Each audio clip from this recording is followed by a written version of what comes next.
Hello guys, welcome to my YouTube channel. This is your host, Joyski Nation. Kumusta po kayong lahat dyan? And I would like to say thank you for all those who keep on supporting my channel. And also, please follow my Facebook account, AJ Baratas. So without further ado, my vlog this time will be I will show you our new rented apartment here in Canada. Before we came here, ay nakapagrenta kami sa isang basement, sa isang bahay. And it's a fresh start, a good start, although, kasi sa mga bago dito sa Canada, ganun talaga. We should start from the scratch. And then sa awa ng Diyos, nakapaghanap ng trabaho, nakapag-ipon, konti, despite sa tuition na aming kailangan na bayaran pa, at si Matet naman ay nakapaghanap ng part-time, and with the help of our people, with the help of the people around us, and encouragement, with the help of those people, ay wala kami sa tinatayuan ngayon, sa sitwasyon namin ngayon, and with also the prayers of Lord Jesus na hindi kami pinabayaan. Kaya tiwala lang, dasal, hard work. So, ngayon, magkano nga ba ang aming renta na nakuha dito sa Canada? Well, it's 2-bedroom and each, and the cost is 1,650 CAD, and all in, except for the internet and laundry. Na of course nasa ang laundry namin ay nasa ano lang din sa building na tinitirahan namin. The advantage of living in an apartment ay of course privacy. You can do whatever you want. The kids can play, but of course avoid, keep on running because we're on the second floor. Kasi alam mo na makadisturbo tayo sa kabilang bahay or sa baba, ganon. But iba ang karanasan, iba yung experience na may sarili na kayong apartment, di ba? So, yun, isa pa, I mean, you can cook kung ano ang gusto mong lutuin, tapos pagdating mo sa bahay, pwede kang nakahiga sa sofa, I mean, makapag-relax ka before you do the household chores, ganun. So, iba talaga ang experience namin. And then, malapit lang din kami sa school ng mga bata, and then sa trabaho ko. And then, si Matet naman, it's just bus away from the school. So, convenient pa rin. Convenient. So, huwag natin patagalin. Iikot ko kayo sa bahay namin. And, let's go. Yan. Simula po tayo sa ating entrance ng ating apartment.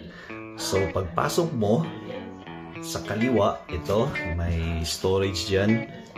I mean, my closet. For, jackets, shoes.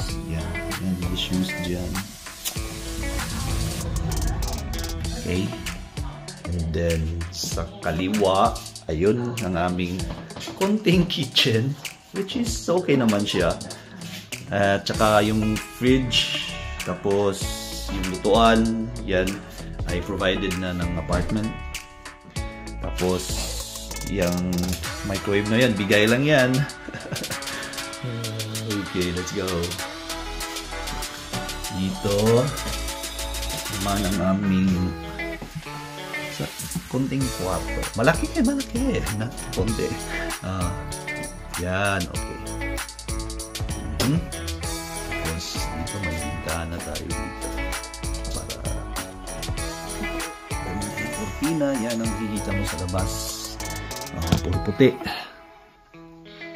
makapalang snow. Yan naman yung closet naman. Malaking closet, tapos aming lagyan ng mga damit ng kaming mag-asawa.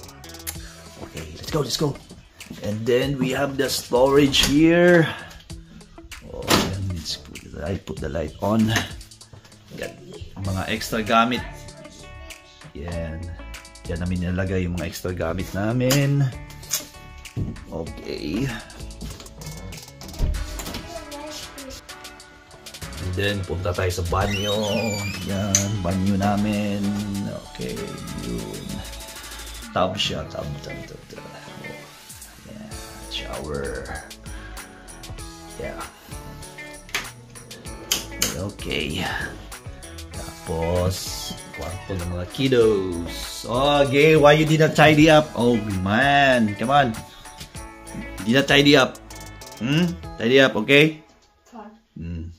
So yan, may cabinet din sila. The same as sa aming bedroom. Yan. Malaki. Say hi, Gail. Hello. Okay. Next, tayo dito. Yan, malaki siya. Malawa. Ang aming konting lamesa.